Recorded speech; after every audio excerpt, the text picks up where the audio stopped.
We have more movers and names that will grab your attention today. Diane King Hall, host of Morning Movers, is with us. And of course, Nvidia is always in focus.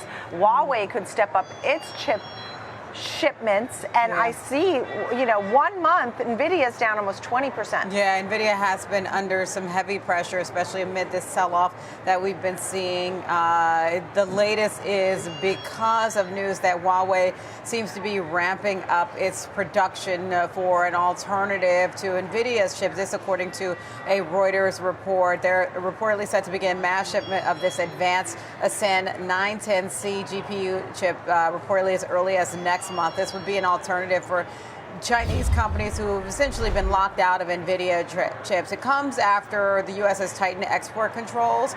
You recall that President Trump had tightened those rules around exports, around chips, and Nvidia's H20 chip now requires this export license in order to be sold to China. You recall that was around that $5.5 billion write-down that Nvidia said it would need to take. And keep in mind, it had already been dealing with tight export controls. There had been bans in the past that had blocked its flagship H100 and B200 chips from the Chinese market.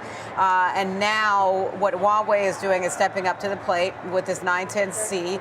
It's not necessarily an innovation, but it is an evolution. It's combining some chips to make a more powerful, more advanced chip for the Chinese market. It will reportedly match the H100 chip, which was already off the market in China. So it would increase the compute power and memory compared to that. And so it's an incremental upgrade. Does it necessarily line up with the H20 chip from Nvidia? That remains to be seen, but it is Huawei trying to provide this alternative and become essentially, potentially the default chip over there versus Nvidia's H20 chip. Right, and this chip from Huawei, it has the performance, as you said, capabilities of Nvidia's older H100 chip. And when people say, is the damage done? Because once the deals do come in with all these other countries and stuff, if these companies start taking the Huawei chips and say, hey, you know what, this is working out pretty great. Maybe we don't need Nvidia chips. I mean, meantime, Jensen Huang is flailing, trying to ease some of the trade war fears. A final thought here on Nvidia. I mean, look, it is tough for Nvidia because it just shows that there's more pain essentially to come when it comes to this trade war. In terms of how destructive it could be, it depends on how long this lasts, how tight these export rules continue to be.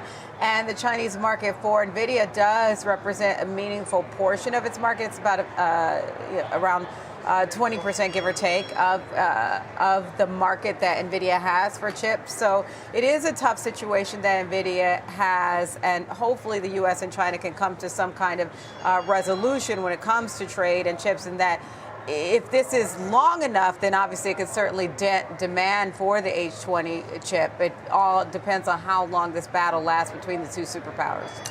Next up, let's talk about Amazon, which year-to-date's down 23%, but getting a downgrade or cut of some sort this morning. Yeah, I mean, look, the Mag 7 has really just been under pressure this year, and Amazon is not alone in this. Raymond James is cutting its view on it. It's still bullish on Amazon, but not as bullish. It's cut its rating to outperform from a strong buy. It's lowered its price target, though. That is more significant in terms of reduction. Their new price target is $195 a share. That's down from $275. Here's the reason for the downgrade. Macro headwinds. They cite this uneven macro environment and, of course, tariff concerns. Overall, just also weighing rising costs and this steepening investment intensity is what they mentioned. And they think that the street is not accounting for pressure to its earnings outlook for both this year and next year. They believe they're underestimating the risk to the company. They think that just this tariff stickiness will lead to a long-term drag on Amazon. And they think that the diversification of its supply chain and logistics could really just impact efficiency and margins. And then just a complexity layer that's in this is just the exposure to China and rural demand side platforms. They think that's a headwind. They do still see some bright spots, hence why they are still constructive on Amazon, the AI potential and just long-term investments. And I've still seen analysts and folks picking. We talked about Nvidia a little bit.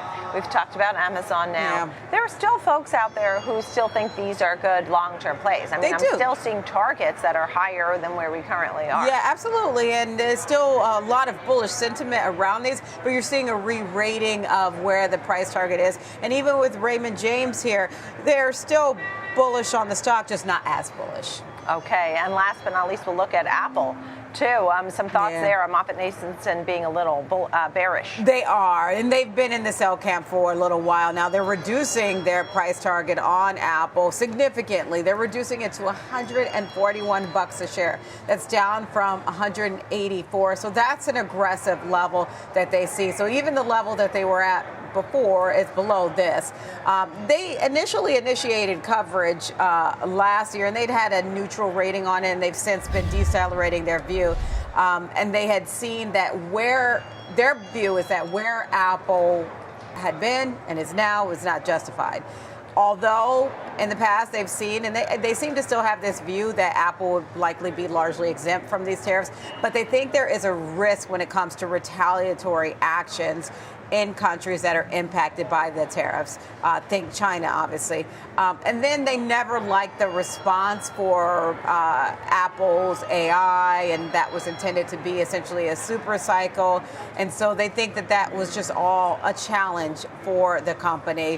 When they initially initiated coverage, the success in AI they thought was already reflected in the share price at the time. And they've had this view, this longstanding view now, that the valuation, it was already factored in, and then the risk factors weren't factored in, such as China, the prospects in China, and then not necessarily that super cycle, although it does remain to be seen, and they didn't mention this, if there will be that pull forward of demand that we've been talking about for different companies and different items that consumers may be looking for, may ultimately be beneficial to Apple. Now, they have said this, that Apple is truly a great company, quote, and they are the purveyors of truly amazing products. This really seems to be about the valuation. Nicole? As you're saying this, a headline crossed, overly bearish investors risk writing off 2025 too soon. You know, are people being too much? I mean, a sell rating, right? Not even a neutral. I mean, you can lower the price target and have a neutral rating, right? Sell. I mean, at what point do they raise it back to neutral, right? And so this is definitely a strong call. Yeah, it is a strong call. And when they raise it, will they have missed the boat? You know, that remains to be seen, because in terms of the street views on this, you have more in the buy camp. The general consensus here is leans towards the buy camp for Apple. There is a meaningful group in the hold camp, but the sell camp is a smaller group.